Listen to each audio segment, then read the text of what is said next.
Welcome to the Other Side Pod. I'm Nadine. We're not experts. We're just humans having a human experience we think you can learn from, or relate to, or laugh at, or cry over. So hit download, dive in, and hear how folks found themselves on the other side.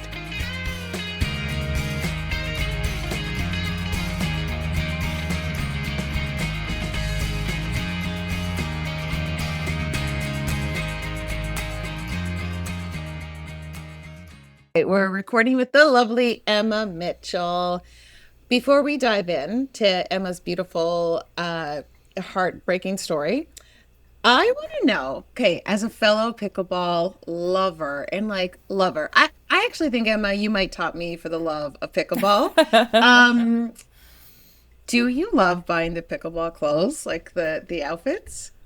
Yeah. Yes. Oh my God. I literally just ordered 2 more pickleball dresses like 2 days ago. Where'd you get them from? Because I have a dress from Torrid that I really Right. like, and it has a mesh skirt, and then it's like very fitted on top. But it only came in black and red. Okay. But for spring they just launched white and blue, and I was like, give me that dress. I love wearing that. I love It's the wearing best. my pickleball skirts. Yep. I mean, yes, I love pickleball and I love movement and all that, but I might equally just love the outfits.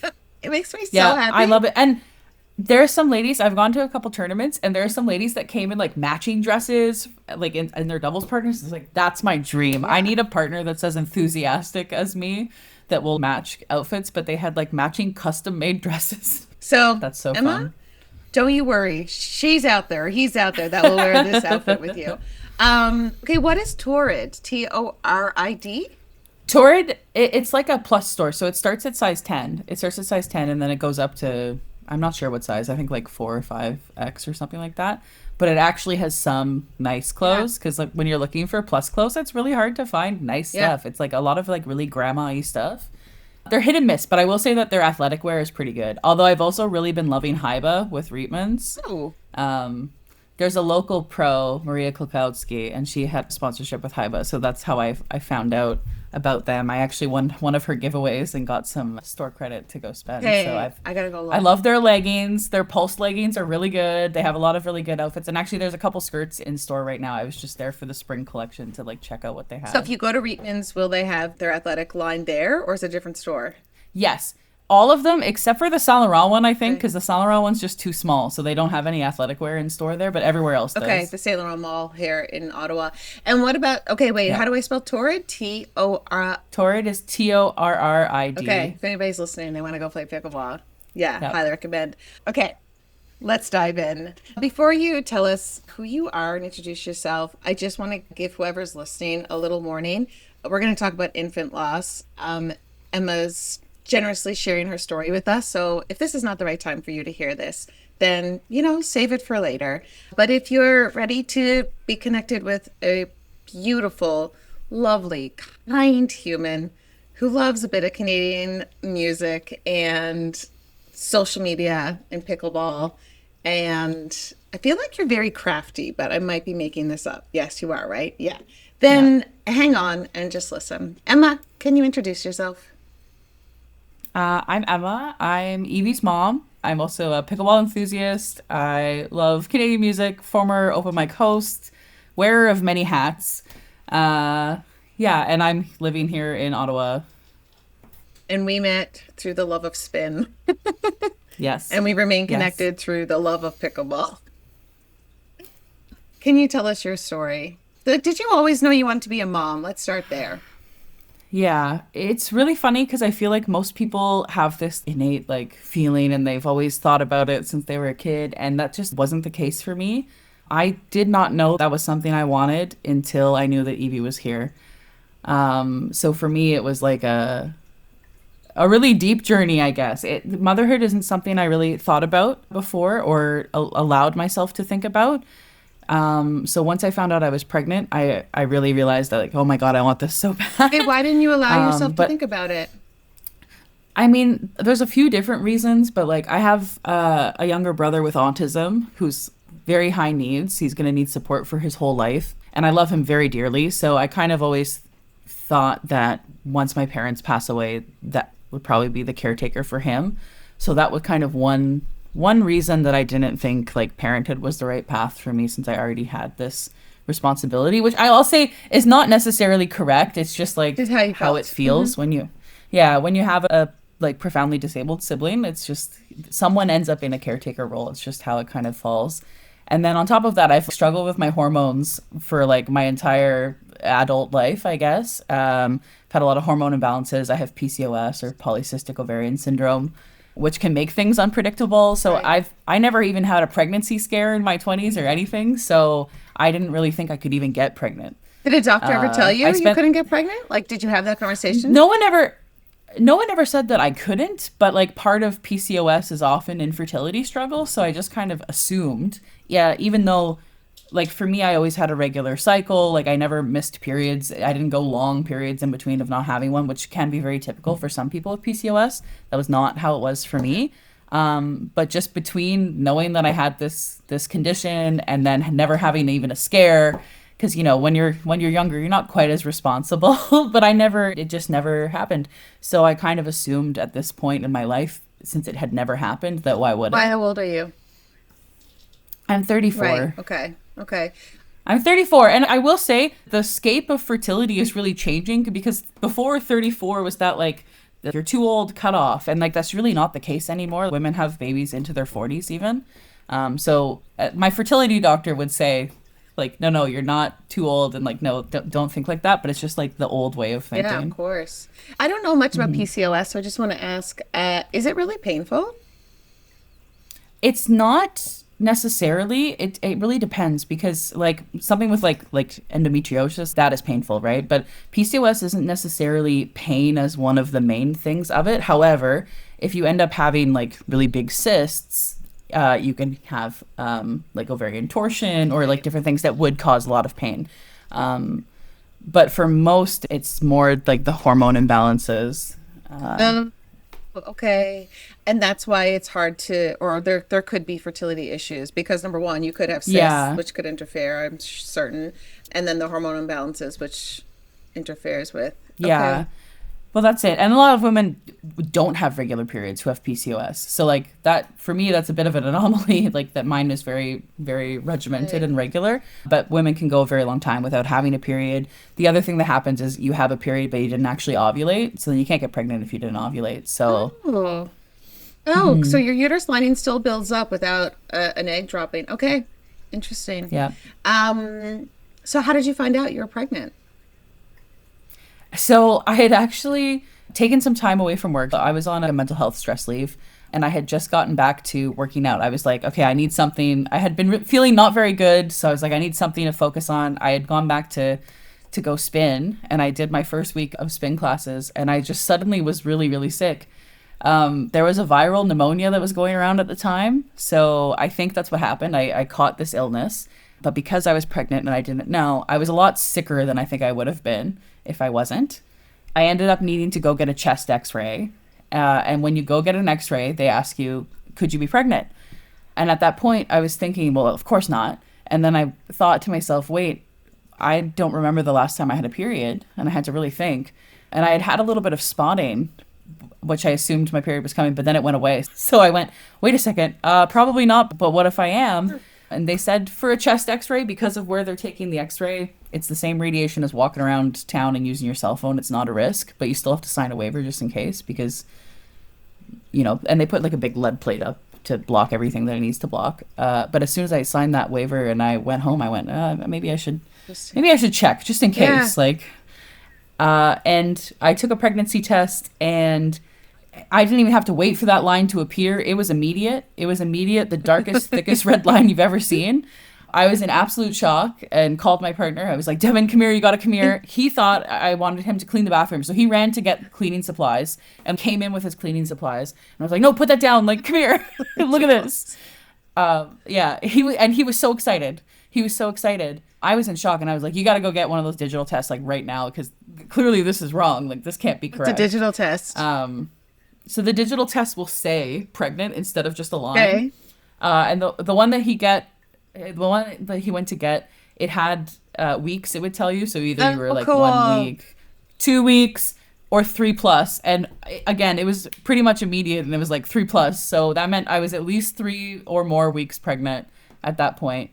So then we had to like book an ultrasound and figure Hey, out what's wait. going on. I need to know, Emma's in this moment. All your life, you're like, I'm not having kids. Just assume I'm not having them. Assume, and at this point, you're like, I kind of assume I can't have them, honestly. Yeah. And then this X-ray sparks this like, I should do a test. And then you're so clearly pregnant. Like, what? At any moment were you like, I didn't want this, or right away, just something just like happened biologically in your body? Like, I've never been pregnant, so talk me through it. Yeah, it's so crazy because I was terrified because I was like, well, this wasn't supposed to happen because again, I had never thought about it. Yeah. Like I had not let myself, but then the more I sat with that, I was like, no, I didn't let myself think about it. It's not that I didn't want it. I told myself I was okay with not wanting it, and I just didn't think about it because I didn't think it could happen. And I think that's one of those cushioning things. Like it happens when you have something like upsetting or whatever, you might have these cushioning thoughts to like comfort yourself. Right. So like, no, I never wanted to be pregnant anyway. It's Right. fine. It's fine. I don't need to have Yeah. kids. I never wanted them. Yeah. And then your body's And like, then everything in that moment is like, oh my God, this is everything I ever like it really? just changes. Really? It really does. I think that I will say that there are people that know that they truly don't want to have kids, and that's so valid. And I don't think they're gonna have this life-changing moment of like, oh my God, this is everything I Yeah. wanted. Because that wasn't what they wanted. But for me, it's not that I didn't want it, I just didn't let myself want it. Which I didn't know until this happened. It's me cold shivers. Yeah. You didn't let yourself know that you wanted it. Yeah, Okay. because I mean, how disappointing would it have been? And like, I have friends too that have been going through an infertility journey for a long time, and it's so heartbreaking to see people that are so deserving to be parents that want it so badly not be able to have it, and seeing that heartbreak too. You would, of course, you try to protect yourself from that. So Yeah. yeah, it was truly the most life changing that it could have been. Okay. So the two of you were like, kind of not immediately, like you had this like, oh my God, I'm like this, I'm terrified. But Yeah, like pretty quickly it turned into joy. yeah, yeah, yeah. How did you tell everybody? And I will say Yeah. too, because I was sick, I had to stop taking all the cold meds that had been helping me. So I was really miserable for the next like week and a half while I was very ill because you can't take basically anything. Yeah. The only thing that I had to finish because I had started a course of steroids, they were like, you got to finish that. Like, don't stop Okay. that in the middle. So I had one more dose of lovely prednisone. But yeah, I was very, very sick. So that part was not so fun. We ended up telling my parents, we took them out to dinner, which my parents are not together. So the fact that we invited them both out to dinner at no one's birthday, they were kind of a little sus of. And my brother, who's mostly nonverbal, I wanted him to be a part of telling my parents. So we actually bought him a t-shirt that says Funkle Like fun because uncle? he was a fun uncle. Yeah. And we went out to dinner and we had him wearing the Wait, t-shirt. sorry, I did he brought, know? Like, did he know that he was going to be the yeah. uncle? So Okay. I Okay. told him, Okay. I told him about it, and he had like such a big smile. So like sometimes it's hard to tell sometimes how much Gord's taken in of like what's going on, but he was like really excited about that, Okay. and even to this day he likes to like wear his shirt and stuff. If yeah, so he really was a fun uncle, and like we'll get later, but like he did get to come meet Evie, which was really really special. I was so happy that the hospital helped make that happen. So at dinner, he had his Funkle shirt on, and it actually kind of backfired because my parents did not notice. Like no one noticed that Gordy was wearing a different shirt, which I think is a little bit crazy because like sometimes in like special needs day programs, sometimes the clients come home and not their clothes, right? Because like there's lost and found, they pick up other people's stuff. Right. So usually my parents are pretty good about noticing, hey, that's not Gord's, but no, no one batted an eye. Devin was red, so red, he was Your sweating. partner? He was like, he was muttering like, "Oh yeah, that's a nice shirt, like Funkle." Like he was like clearly freaking out. I ended up asking the waiter if he could come over and be like, "Hey, we're trying to tell my parents that we're expecting, but they're not catching on. Can you point out my brother's shirt and say like, nice shirt, buddy. Where'd you get that or something?" So the waiter was so stoked to be a part of it. And he did. He came over and said, "Oh, hey, buddy, nice shirt. Where'd you get that? What's that say?" And then my parents did read the shirt, and then it was kind of, I don't know, it was like a slow motion. Like they didn't quite like clue in right away, and then they were very excited because again, this is something I never ever talked about with them about wanting. So they were so stoked to be grandparents. Okay. And then from there, was there ever a moment where your body gave you a sign that something may not be going according to plan? Yeah, it's funny because it was actually that same week. So honestly, my pregnancy was an absolute roller coaster, and then it just kept going once she came. So that same week, we went out for dinner and we told them on the Wednesday. And then on the Friday, my mom came over and gave us our first gift, which was really nice. She got me a pink hat that said Baby Mama. And she got a beautiful copy of The Velveteen Rabbit, which was a really important story to me growing up. Best So story it of was really nice to all. have that. Come on. Yeah. Yeah. So she came and brought that gift over. And then after she went home, a couple hours later, I was like bleeding profusely. Jesus. Wait, how far along And are you? Sorry to interrupt you. so at this point, I think I was only 8 weeks. Okay. So it wasn't very far. And I will say, like, I think a lot of people wait until they're in the second trimester to tell people, but because we were just so excited, like we were like, no, we're telling people from Yeah. us knowing now. I ended up going to the hospital and we thought we were losing the pregnancy because I was just bleeding so much and I Like was a like lot? Like, passing clots. really? Yeah, there was like enough pieces that even I thought looked baby-like that I was really freaking out. Like it was really awful. God, I'm It sorry. it ended up being it ended up being a subchorionic hematoma, which allegedly is very normal. It did not feel normal, and no one made it feel normal. So I wouldn't accept that that's What's it normal. called? What'd they tell you it was Um, called? a, s- a subchorionic hematoma. So essentially, it's like a pocket of blood that's outside of the placenta, and you end up shedding it because your body's like, "Hey, get that out of Okay. there." Okay. It's in the way, but I wouldn't necessarily like if you're bleeding profusely, go to the hospital. Yeah. Don't assume it's And normal. did you have cramping with Um, that? yeah, I had a little bit of cramping, and like you can feel like your body passing, like the pieces and stuff. So again, it was very unsettling, and especially, I was very upset at the universe at this point because I thought, why would you let me want this thing that I've never thought about, and now you're taking it away? So again, that's not what happened. We had to wait, I think, 14 and a half hours before we could see someone for an What? ultrasound because it was a Friday night. Yeah, no one's there for ultrasounds overnight. Half You have to hours wait and you wait sat at a hospital and in the emergency room. Yeah. did someone see you at all? We saw like the one doctor after triage, but again, it was like you're just going to have to wait for the ultrasound tech to come in. So there was no one that could do anything until that point. God, I'm so So we sorry. spent 14 hours thinking again that we had lost the pregnancy. My mom came and joined us at the hospital in the middle of the night. Like it was just a whole Uh, thing. But because we had had our dating scan at that point, Devin knew what a normal ultrasound looked like. So he knew what our baby looked like at this point. He knew what seeing the heartbeat looked like. When they are scanning you and they think something's wrong, the screen is not pointed at me. So I couldn't see anything. But he jumped up as soon as they started scanning because he could see that she was still there. So she was still there. Her heart was still beating very strong, and everything was okay, except for that this other thing had happened at the same time. I was put on like bed rest for a few days after that just to make sure, and I was still on leave from work at this point anyway. So I took it pretty easy and was like, just eating nourishing meals and resting and not exerting myself.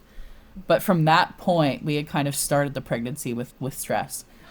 Um, yeah, and then you don't get referred to an OB right away either until you're at a certain point in your journey.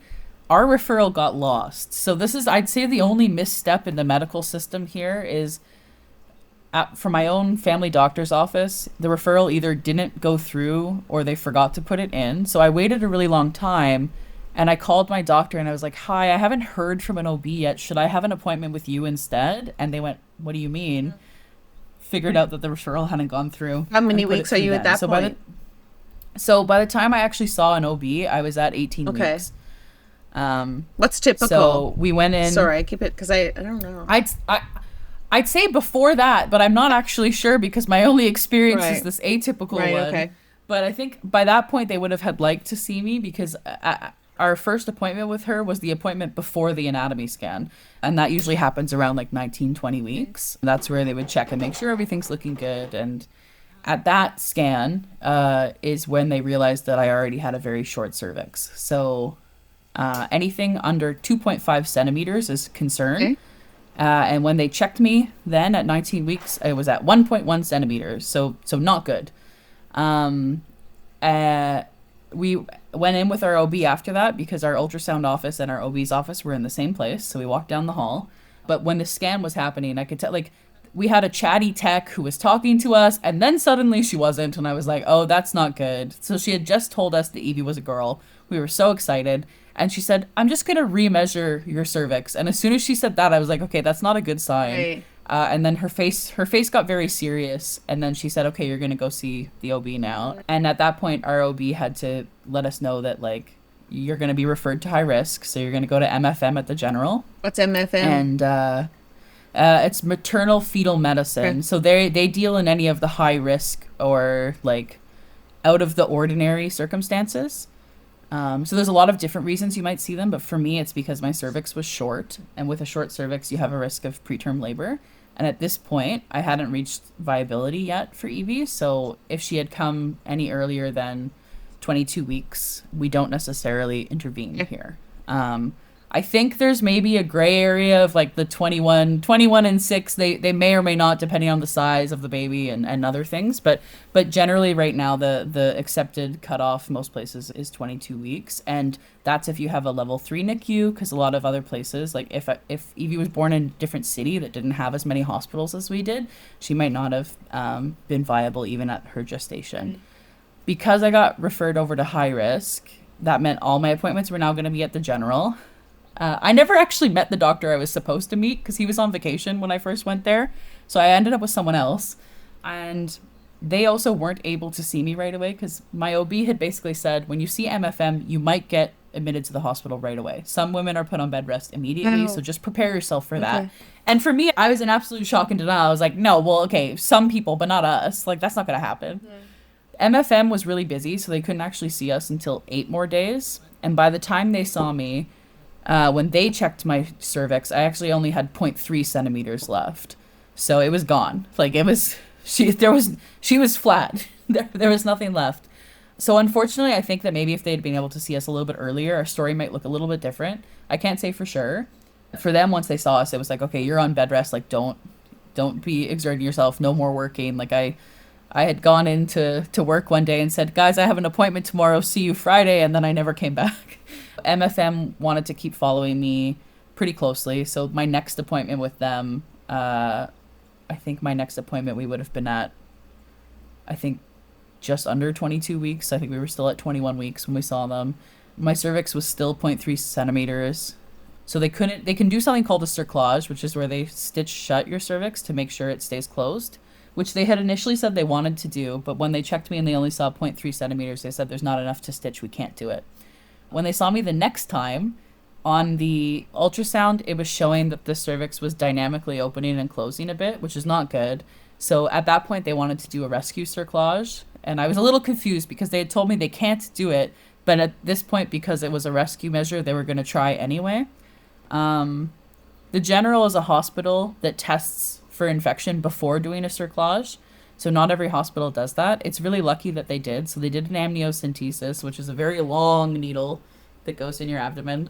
Did you feel it? I'd recommend not watching. Oh yes, you definitely feel that. I had only men doctors in the room, and they were like, "Don't worry, you're not going to feel a thing." And absolutely, you feel a thing. You feel a lot of things, and it's more than a little pressure. They were like, "Oh, it's just a little pressure. It's some pain. It was an 18 gauge needle. Like it was not a big deal. Like it was a big deal." But they use guided ultrasound to take this needle to take a sample of your amniotic fluid to make sure there's no infection. Well, it's a good thing they checked because I did have an infection at that point. And if you stitch something closed with an infection, it's like a soda bottle and shaking it. Eventually it's going to, explode. So it's really good that they did not stitch it shut. We're really, really lucky that the General is a hospital that tests that first because a lot of hospitals just stitch. They don't test. Wait, what was the infection? So it just was a normal bacteria in the wrong place. Okay. So because the cervix had been opening and shutting, I guess, the bacteria from a different place got in. Oh. And it's just like not a good bacteria for the placenta, for the baby, for any of that. But if it had stayed where it needed to be, it wouldn't have caused any problems. I think it was Fusobacteria nucleatum. So it's like, again, it's like a normal bacteria that can be in your mouth, it can be in your vaginal cavity, it can be in your digestive tract, and it doesn't cause problems there. But if it's in the wrong place, it does the wrong things.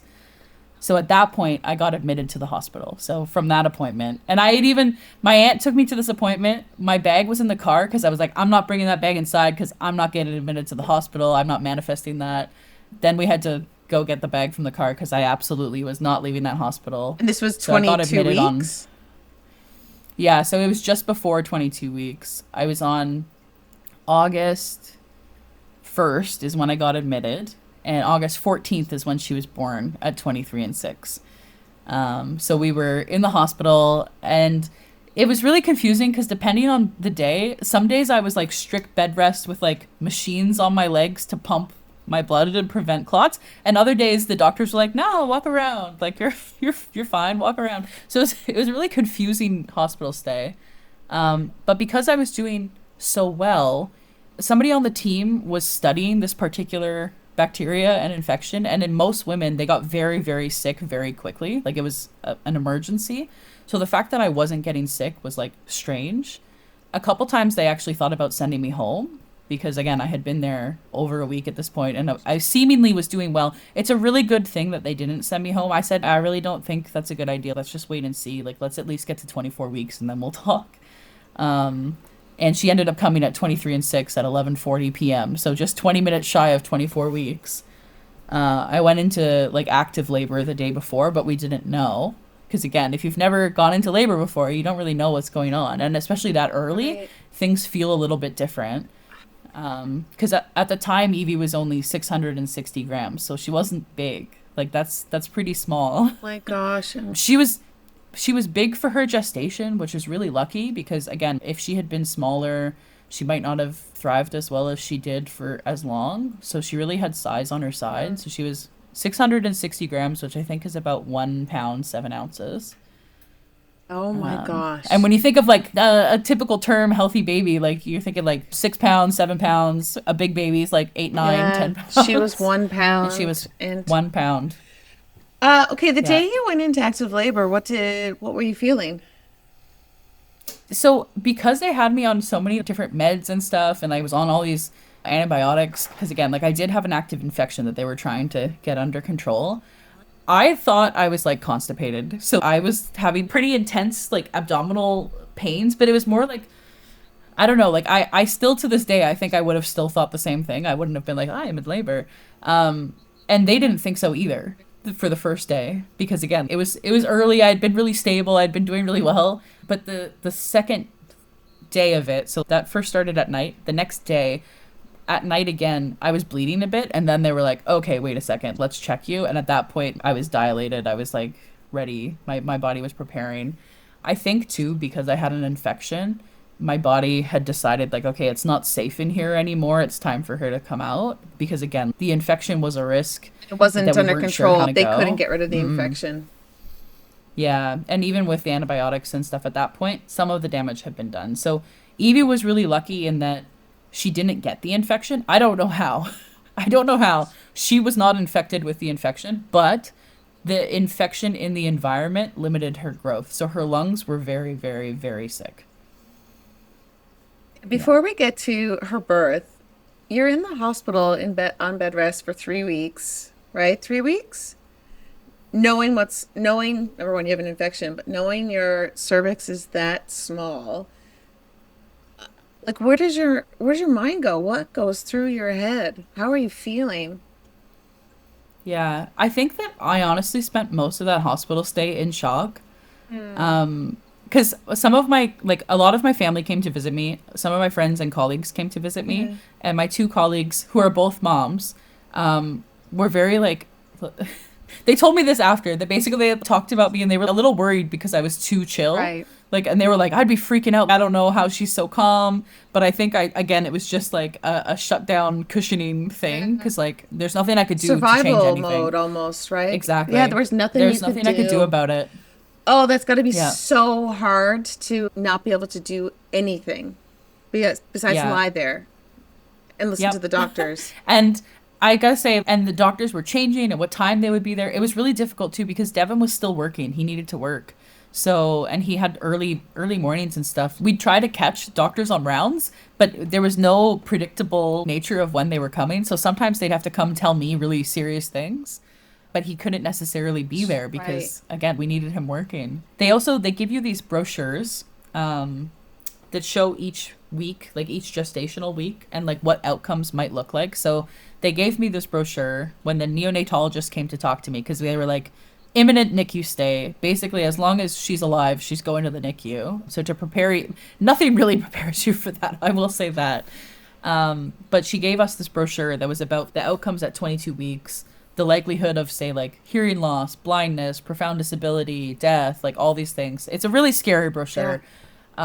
So every time, like when we made it to the next week, so when we hit 23 weeks, I was ripping that brochure up and throwing it away because I understand they really do need to warn you of what the reality could be so that you can make an informed choice.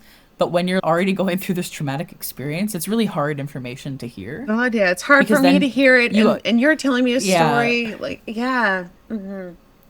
so then they bring the next brochure and it's about 23 weeks. And again, we were counting down. And I even when Evie was coming, I was like, no, just stay in 20 more minutes because then it's Right. better. Like obviously it wouldn't have changed. 20 minutes wouldn't have changed Yeah. anything. I know that rationally, but like it just the label Or, of what the brochure looks like for 24 weeks versus 23 of weeks is very different. course. Yeah. So she comes 23 weeks and 20 minutes shy of 24 weeks, basically Yeah. gestation. What is a premature baby? Like, what is kind of like a safe, I don't know if there's any safe premature baby, but I feel like there's a certain week where they're like, this, like, if you can make it to this. Yeah. I'm pretty sure that 28 weeks and under is considered a micro preemie. Or preemie. Evie was considered a nano preemie because she was so early. She was really on the cusp of what is possible right now with science here. So even at 29 weeks, there's still some kind of possible complications. And like, again, lungs haven't fully developed, but like, it looks like outcome wise 30 weeks and up like you're kind of laughing Okay. like I say that lightly Yeah, like yeah. obviously you're not Uh-huh. because there are other things that can happen, genetic conditions and traumas and traumatic birth, all those things. There are a lot of other complications that do happen, but just gestation wise, like my hope for a future pregnancy is a week that starts with 30 Yeah. and then Okay. that's it. Anything after that I'm laughing, but like 30 would be Right. great, because just like it's night and day. It's Right. night and day because even at 23 and 6, like your skin's not fully developed yet. Like she was like a little gummy bear. Like we couldn't touch her. We couldn't be, because like it's still kind of gummy and translucent. She's totally red because you can see through her skin. So like if you've ever seen like pinkies, like mice babies or hamster babies, and they're very very pink or red, right? It was kind of like that, but even more like translucent, like almost like jello.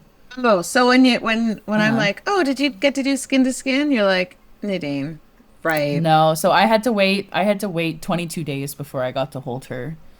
And it was a long 22 days.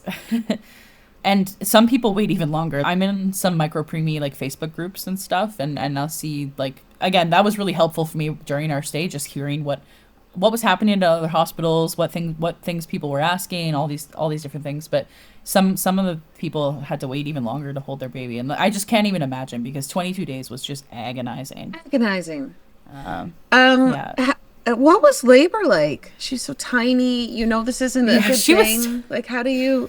she was so tiny. I will say it was really chaotic because there's, like labor and deliveries in there, the nurses in there, the fellows in there, anesthesiologist is in there, somebody from NICU was coming. There were so many people. There were so many people. And I was actually having a chat with the anesthesiologist because I was terrified. I was terrified of an epidural. I was like, I don't even know if I want this. I am so scared of this because they make it seem like like if you move wrong you could paralyze Yeah. yourself, right? So that's a big deal, and like I can't paralyze myself, like I need to move. So I was really nervous about that, and I was chatting with him about whether or not like I should do it and like how much time we had to decide. And in the middle of that talk, one of the doctors was checking me and was like, "Get out of here, anesthesiologist! Like it's time, it's now." And the decision was taken away because it was too late. Oh, So okay. You couldn't we have were it. going. So no, and honestly, I I think your brain does this thing with labor where it kind of blacks you out from remembering that it hurt or whatever. Because like I don't remember pain. I don't really remember. I know that I was yelling. I do remember that, but I don't actually remember it hurting. But also, Evie was so small, so it was, I think, a whirlwind of 3.5, 4 minutes. Like she was out. Oh, It was two pushes and she shot out, and they caught her. um, she shot out with such force that it actually snapped the umbilical cord. So, because again, like it's just so much pressure, and because she's so small, I assume she just really shot out like a cannon. They're clipping off what snapped, and she did. She touched my leg on the way out, and I remember that. And we also heard her cry because I had asked. I said, like tell it to me straight. Like, am I gonna hear her cry? yeah. If I don't hear her cry, should I be Right. worried? Because usually you're waiting to hear that cry, but I also know that she's 23 and 6. Her lungs aren't fully developed. Like Right. we don't really know, and they really prepared me to not hear her cry. So when she cried, I was like, "Oh my God, hallelujah! Her lungs are strong. Her lungs are not sick at all," which was not the case. But at the time, I was like, "Oh, she's such a fight," and I will say she was such a fighter. But I was like, "She's got it. This is fine. Everything's fine. She's got it." And then I saw her for all of 2 seconds before they're like running off to NICU, right? Because especially for Evie, she ended up needing breathing support because she was so early. So they have to intubate, but there was no resuscitation done. Okay. At Before she came, they kind of ask you what measures do you want, and we personally had decided that if any extreme measures were needed, so like compression, CPR, that we would not do those because at that size and gestation, it's so damaging that I don't know that necessarily the payoff of doing that is worth like her suffering. So we had decided if any extreme measure like that is needed, no thank you, but it wasn't. So they intubated her pretty easily. We had to wait a while to come see her. So she was born at 11:40, but we didn't get to come down and see her. I think it was like 1:30 or 2 because they have some stuff to take care of first, and they have to check her out and make sure that they know everything that's going on with her. And it's funny too because after she was born, again, like you're just in shock. So I'm just like eating a sandwich. I'm just eating a sandwich like everything's fine. And looking back on it, like that feels so crazy. But You you almost just have to like, detach from it, I suppose. yeah. Well, and also I think just the come down from like all the hormones and everything, like Yeah, yeah, it's a right. really wild experience. So I'm just sipping this ginger ale cranberry juice cocktail that my nurse has made me and eating a toast sandwich. And I haven't eaten in hours and hours because we didn't know, like, I did have to sign some consents for in case we needed an emergency C-section. When a baby is that early as well, they have to do the classical incision. So it's a long incision before another incision because of the positioning of where they are. So I'm also really lucky that that's not what happened because to heal from that is almost, I think, 2 years of healing before you can even like try again because it would be unsafe to you. Like, so yeah. So it's such a strange thing to recount because as much as so many things kind of like went wrong, but so many other things fell into place too. So it's just like we're really fortunate in a lot of ways within our story while still experiencing like one of the worst misfortunes I think that you could possibly Of all experience. time. Hmm. Yeah.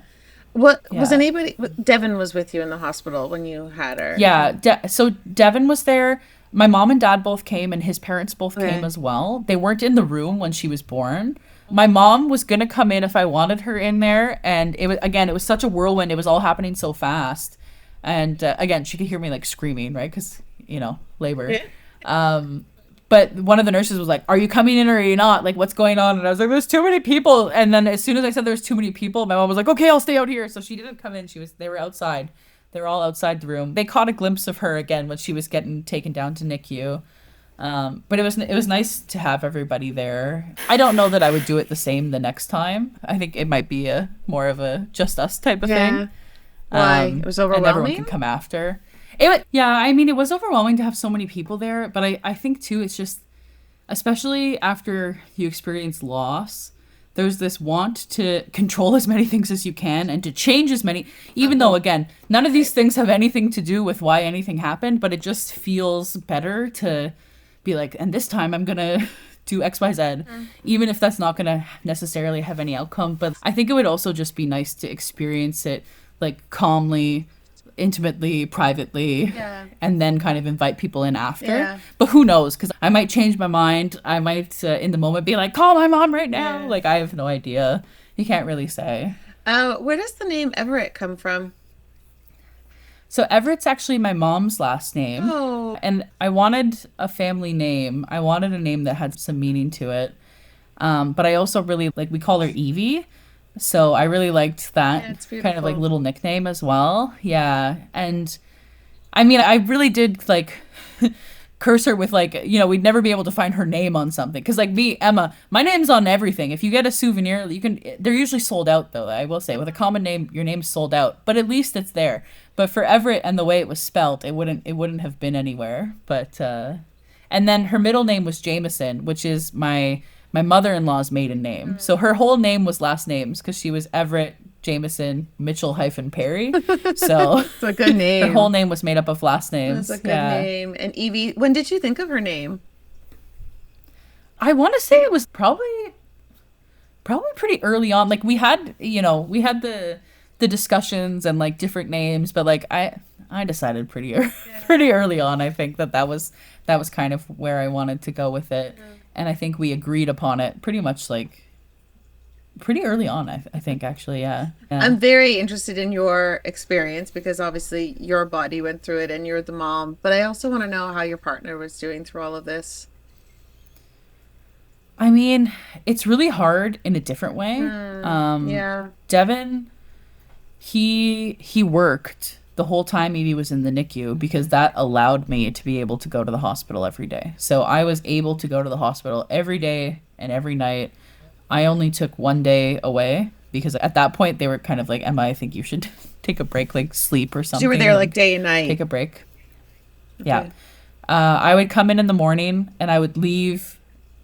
I started leaving a little bit earlier in the afternoon because they kind of were like, you need to take care of yourself too. Because again, like you can't do anything if you don't take care of yourself. But it's really hard to not want to be like, if this had gone a normal way, a baby comes home with you. The baby's with you all the time, right? And those moms aren't resting that much either, right? So for me, it was just like, no, well, what do you mean? Like I have to be here. I would come in the morning. I was always there before morning rounds. So the doctors would round on all of the babies and they would talk about all the different things. They would give all the stats. They would give all the tests that they did. They would say what upcoming things they're thinking about. And I took notes every single day. In my iPhone on the notes app, I have one for every single day. Such a good mom. I honestly feel like I really got a crash course in like NICU nursing, respiratory therapy. Like especially once she died, I was like, assign me another baby. I'm coming in. Like I can do it. Like, because it's just what I did every single day. Right. So it just, assign me another baby. Yeah. Like, well, and that's the thing too. One of the things that you notice for us, because Evie was our first child, I didn't have any other kids at home, which meant I could be at the hospital all day, every day. But not every baby got that because different circumstances, right? Like some parents couldn't afford to take the time off work, or some parents had other kids at home, so they couldn't come. When we were at CHIO, some of those babies flew in from other places. Like there wasn't necessarily somebody with all those babies, and it broke my heart. I wanted to be with every single one. Like but it was, I really did appreciate being able to be there, and the reason I could be there is because Devin kept working.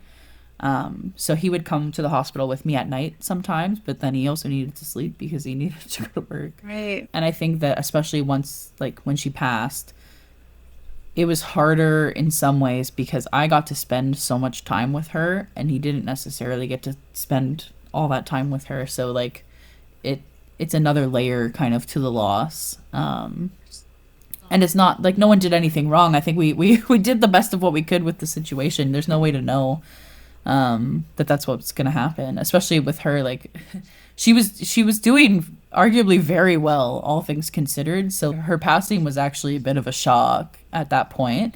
It can still make sense, but it was still shocking at the time that it happened, especially because, again, she was born out of an infection. She was born at 23 and 6. She was only 660 grams. There was so many other points in her journey where it could have made sense that she died, Right. and that's not what happened. So the fact that it was when she did just really is hard to make sense of.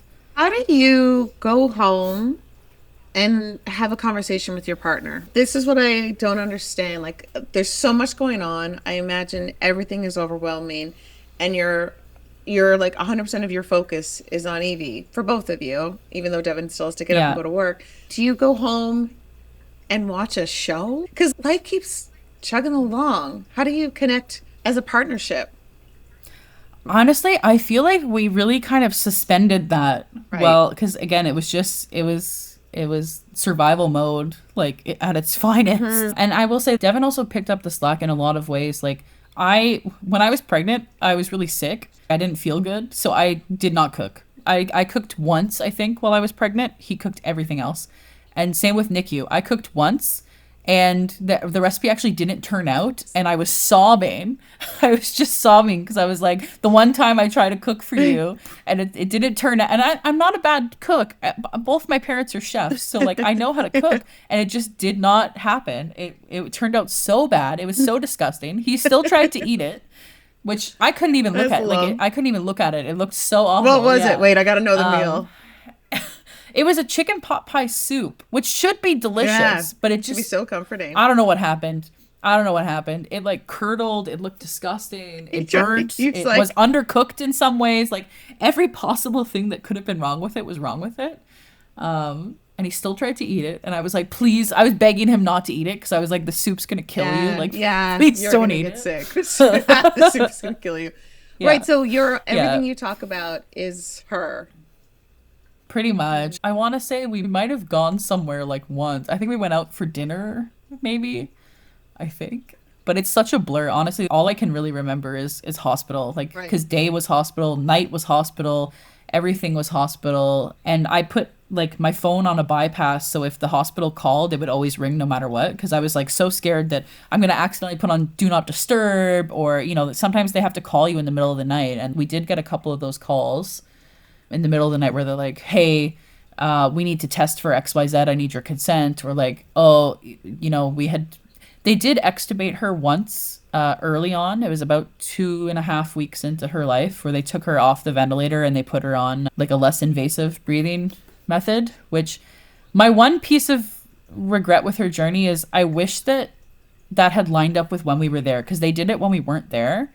And I wonder sometimes if I had gotten to hold her then, if she would have been doing a little bit better because like there's a lot of evidence that skin to skin is so beneficial for babies. And at that point, I hadn't held her yet. It was before the 22 days. But when you're on the less invasive breathing method, they don't have to worry about the tube coming out because there's no tube. So they could have possibly put her on me, but because of when they changed the mode, we weren't there. And we had gone to a family barbecue. That was our first night out. That was our first night out, the night that they took her off the breathing tube. But they called us in the middle of the night because they had to reintubate. She wasn't doing as well on it as they had hoped. And then after that, we didn't extubate again until much, much further down the line. That was her only real attempt. But the other thing that I understood is that they have to pounce when they have the chance because otherwise, if you miss it, you've missed it. So I understand why Right. they did it while we weren't there because they had to. But I kind of wish like maybe I had gotten to hold her then, and I don't know if that would have. I don't know that really would have changed any of the outcomes or anything. But it would have been nice that if it could have happened Yeah. then. I think it's really hard to not have those moments in your mind. And Yeah. rationally and logically, but still there's those little like, but what ifs. I don't know if they would go Yeah. away, right? 22 days. So you go see her every day, and she's in an incubator. Yeah. Yeah. Yeah, they called it an isolette, but it is an Okay. incubator. And it's funny because she was so early for the first few weeks, they had to keep it very moist in there. It was very humid, so it was almost like a reptile enclosure because of how humid it was inside. But then once they don't need that anymore, because again, that was before her skin was fully finished developing, right? So they have to keep like a kind of moist, humid environment for her. And then it was really interesting to get to see. all the changes that would have happened inside, because most women don't get to see that, right? Like, it's just inside you. You don't see it. You just have this vague, oh, it's a banana this week. Oh, it's a broccoli this week. Like, oh, my baby is the size of a mango. But you don't actually see all these things happening. And when she was born, her eyes were still fused shut. They weren't open yet. So, and it's really interesting to see that happen, because when it first opened, it was just a little pinprick opening. So she had one little black dot, and that was it. And then they don't both open at the same time. So she was kind of like winking at us for a little bit, and then the other one opened too. But just to see all these changes, and to see, like, she was born with hair even that early, which I thought was so crazy. But I had been having heartburn before she was born, so I kind of thought that maybe she was gonna have hair. But to see her hair grow and get soft, and again, her skin go from being this red, like, gummy bear to actual soft skin, and like just the change in size too, because she was so small and skinny and kind of wiry, and then she was like, putting on weight and getting bigger, and they count every gram, right? So it was really interesting to get to see that, and it was special to get to see that too. And I wonder sometimes, this is like a little bit universe and woo woo, but if no matter what, she was going to pass away on December 10th, her due date was December 5th. So if she was born when she was due, we would have had 5 days with her. But she came so early, we had 118 days with her. So it's kind of like, I wonder, again, universe woo woo, like, did she know, like, was this always going to happen? And that she came so early so that we could have all this time with her and get to see her and get to know her. But then on the flip side of that, it's really hard that we got to get to know her for 118 days, and then, we had to let her go, which is also really difficult. Okay, so she's born, she's rushed off. You go visit her every day for 22 days, and then you get to hold her, and you go through all of this for 118 days. Was there a particular part in those days where she wasn't getting better or stronger or whatever you call it? Or is it the flip side where it's like everything is going according to plan when a baby is born this early, and then all of a sudden she starts deteriorating? Yeah, so there was a couple points where she was really maxed out on her pressures for her breathing support. She was maxed out on oxygen. And if you're at 100% oxygen and your pressures are already maxed out, if an event happens, so if a crisis happens, there's nowhere for them to go. So it was really scary the days where she was spending maxed out, because again, if anything happened, there was nothing that they could really do. Nothing happened. So like that part, that was difficult, because in those days it could have made sense if she possibly had an event or worse and passed away. And the other thing too was, about 8 weeks in, we met the palliative care team. And that was a hard day because at that point and how she had been doing, I didn't think that she was dying. And most people, when they hear palliative care, you think of dying. You think of end of life care. You think of someone maybe has terminal cancer. There's a lot of things when you hear palliative, but most of the things that you think of is death and dying. They actually do a lot more than that. They do kind of out of the box pain management. They advocate for quality of life. Like they do so much more. And I learned that in meeting them. But the day that they came to meet me, I was like, I'm meeting the Grim Reaper. Like I'm in a room with several people in robes. Like, I don't know why they're introducing me to these people when they keep saying she's doing pretty well. And there was another, right before I met them as well, the neonatologist who was on that week, because each week it was a different doctor. There was 14 doctors in total, and you'd have somebody on for the week, and then you'd have somebody on for the weekend, and it would change. He had very casually in rounds said, well, as you know, we're not out of the woods yet in terms of her survival. And I was like, we're not? Like, I was really, that really took me aback. And I actually had a conversation with the doctor that was like, I really didn't like that delivery. I think you forgot that I'm a parent and not like one of the team. That was a little too casual for me. Right. Like that really put me off, and that really shocked me. And he was apologetic, and we kind of got good on understanding. And I actually really appreciate that particular neonatologist. I think that he really knows his stuff. So he was one that I could trust. But again, that comment really was like, sent me spinning. This whole time, I was like, what do you, you're like, she's coming home. Mean? Like, you're like, she's here until she's coming home. And she had been doing pretty well. Again, she had a very rough start. That's the thing. Like, she was starting off, at a pretty big disadvantage to most babies that will have a start, right? And because we couldn't get her off the breathing support, we did a couple different courses of steroids, which is supposed to help with the lungs. but it just wasn't enough to override the damage. And then on top of that, having been intubated, the intubation causes further damage as it supports. So it's kind of this vicious cycle of supporting but damaging and then supporting and damaging. So it's really perpetual. It's hard to kind of outrun the damage that it's causing, but also she needed it to live. So when do you accept that she's not coming home? What ended up happening was December 5th was her due date. So we celebrated her due date. And the next day was the first day that I decided it was okay for us to come in a little bit late. Devin was off that day. So we went out and got breakfast. We went shopping and got her a new little like plastic Tupperware like dresser thing to put her clothes away in. Because at this point she was wearing clothes, which was so fun. And she was always best dressed even when she couldn't wear clothes because we got a lot of blankets for her and different patterns. And I was very careful in choosing. Again, it was one of the only things I got to do. So like I really went all in with it. We bought this dresser for her. We had breakfast. We came in a little bit later. I didn't go to rounds that day, which is the only time that ever happened. So my mean brain for a while told me it's because I changed the routine and this is why this, obviously that's not why this happened, but you know, brains are mean. Yeah.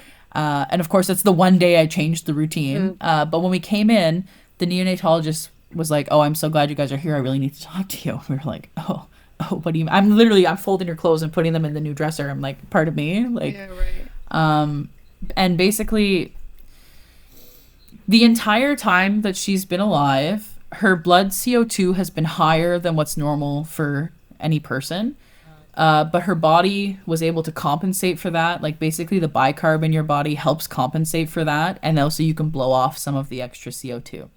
So the whole time she had been compensating, but this particular week, she wasn't compensating well anymore. And it wasn't a concern yet until that day. And then it was a big concern. It was, basically, if we don't get these CO2 levels under control, she's going to pass away. And the only thing they can really do for that is they can put her on HFO, which is like a high frequency oscillator, and it's a way to kind of blow off the extra CO2 and try to recompensate that way. However, usually babies stop tolerating that pretty early on. So like they had tried that mode with her once at the general before, and at this point we're also at CHIO. We had transferred hospitals because she was older and bigger and they had access to other stuff that they didn't have at the general. They had put her on that at the general before and she did not tolerate it. Like they put it on her for like 5 minutes and they were like, "Nope, okay, back to the conventional vent." Like she hates this. Especially at this point because she's past her due date now. She's like a term baby. She knows how to breathe. Even though she's being supported with her breath, she knows how to breathe. So if you're trying to breathe and a machine's trying to make you go, you're fighting against it, right? So they couldn't get that particular mode to be successful on its own. So the option that we were presented with at that time is that we could give her a paralytic, so to paralyze her body, to try to force her body to tolerate this method. And for me at that point, I had really felt very strongly that she had never suffered and that though she couldn't consent to anything, that she wouldn't have not consented to any of the things we had done thus far. But at that point, I felt like she was really showing us that like my body can't tolerate that. And I just didn't want to force it to with a paralytic. Like, especially because they couldn't say for sure, like, "Oh, it's got an 80% likelihood that it's going to be successful," or like, "It's got a 50%. They couldn't say. They said, you know, it might still not be successful. And then at that point, we would have paralyzed her and we would have robbed ourselves of any of the moments with her. And also, you can't say for how long. Like, I spent a lot of time in the different Facebook groups and subreddits for micro-preemie parents and stuff. Some of the babies in the States are on paralytics for months. And again, like, that's to help support their breathing and stuff like that. But for me at that point, I don't know what kind of life am I giving you if I have to paralyze you to keep you alive, you know? And Right. the other thing, too, is we had a lot of discussions with the trach team, because at this point she would have been getting a tracheostomy, so they would have had to cut an artificial airway to hook up her ventilator to the trach, which is a big deal. This little It's still a body big deal. too, like this tiny little. And a lot of kids do get those, and they graduate off of it by 2, and that's what they thought would happen for her at that point. So that's why we were okay with it, because again, like, I had a lot of discussions. I worked in disability support for years. So I've worked with medically complex children. I've worked with children and adults with profound disabilities and a lot of different kinds of disabilities. So I'm really familiar in that world. So when I had talks with the palliative team, quality of life was really important to me. And like, I think that, sure, I think you can have a really great life and not be ambulatory and not walk. Like, you use a wheelchair and you have a great life. But I think that on the flip side, you could also, if you're hooked up to a ventilator and you're not actually getting to live and do any of these things for yourself, how good of that life will it be? And there's a lot of different factors that go into that. But it was really important that we actually thought about them realistically. And because they had thought she would graduate off the ventilator, that's why we were okay with pursuing a tracheostomy. But if they had said, she's going to be on a ventilator for her entire life, I don't think we would have had the same decisions or discussions. At this point, the Friday, we were supposed to be signing consents for her surgery on Monday or Wednesday. The tracheotomy? Okay. So, like, really everything had been going well. Like, this is the point where it was very difficult because she had grown so much. So at this point, she's like 9 pounds. She's over 9 pounds. So she didn't even look like a preemie anymore, because there's a certain look that some of the again, you can tell some of the micro preemies were micro preemies because there's just a bit of a look that they have, and a lot of them are slower to gain weight, and it takes time, and they stay small. And she was big. I think if she had gone full term, she would have been a really big baby. Because at this point, she was 9 pounds 4 ounces. She was like a hefty little girl. She had like chubby little cheeks and chubby little arms, and she was so cute. But she had been doing so well. So the fact that, like, now you're telling me the day after her due date that she's not doing well, it's very hard to comprehend. And then when they told us again about this paralytic, I was just like, I just don't think that that's right. We sat with it for a bit, but we were both on the same page that just wasn't the decision for us. What a blessing that you're both on the same page too. Imagine trying to convince your person of that. Yeah. And I will say, I think that, like, Devin, he put a lot of trust in me because I had been at the hospital every day and I took all these notes. I learned all the terms. I literally, I feel like, honestly, after she died, I contemplated abandoning my career and becoming a nurse to work in a NICU, because I just was like in free fall. But I also learned all this stuff. Like, I learned all this stuff, and I was like, I felt like I needed to do something with it. So I think he put a lot of trust in my knowledge around the subject to help us make that decision. Because it is a really hard decision to make. And the other thing that I really appreciate too is that same doctor who had made the comment about not being out of the woods, he was actually on that week. So he was coming on that night. So he was with us, and we had a conversation with him the next morning just to make sure that, we're making the correct decision, and you don't think that there's a really good reason to try this intervention, or you think that it'll have good success. And he didn't sway us. He didn't do anything to sway us either way. And once we had made the decision, he basically echoed that we've made the correct decision. Like, we made the decision that he would have also made. They won't do anything that is outside of the scope of care, right? So if it's going to definitely cause harm and not have a good outcome, they won't do it. You'd have to really fight the hospital to get a decision overturned if you wanted something like that. So the fact that they still offered it meant that there was some merit possibly to it. But again, just even when they transferred her off of the HFO back onto her conventional vent, because at this point when we just declined to do the intervention, they decided that they'll put her back on what's comfortable. We're going to keep her comfortable for as long as we have, basically, and then we're going to either make a decision of like what day we withdraw care, or not care, I guess, what day we withdraw technical support, or it'll happen naturally depending like how the next few days go. So they don't do any more tests. They don't prick her feet or test her blood anymore. They just kind of kept on her pulse ox to make sure that she's still oxygenating, and like they checked her heart rate and temp, and that was it. But to transfer her back onto conventional vent, they did put her on a dose of paralytic, just a quick dose. So I think it maybe lasted about 30 minutes, an hour. just to keep her comfortable in the transition because, again, she had just been fighting on this machine so hard, right? Because she didn't like that mode. I took a picture of her while she was on the paralytic to remind myself that we made the right decision, because just seeing on her, even for that like 30 minutes, was just so awful. So I have that picture to remind me sometimes that we made the, because again, brains are mean. Brains are mean, and sometimes they try to convince you of things. So I'm glad that I that I had the thought to take that picture, because as much as I hate that picture, sometimes I need that picture to remind us that we did make the right decision for her, and that like she didn't suffer because of the decisions that we made. Emma, I can't imagine what it was like to make that decision, but I'm glad that you do have those little reminders, as hard as it is to look at that photo, to remember that you did make the right decision and why you made that decision. Okay, so we're gonna just put a pause on this podcast for this week right here, and we will take it up from this spot next week in part 2 with the incredible Emma, who's sharing with us Evie's story. So thanks for tuning in this far, and we hope you'll listen again next week. Mwah. Bye.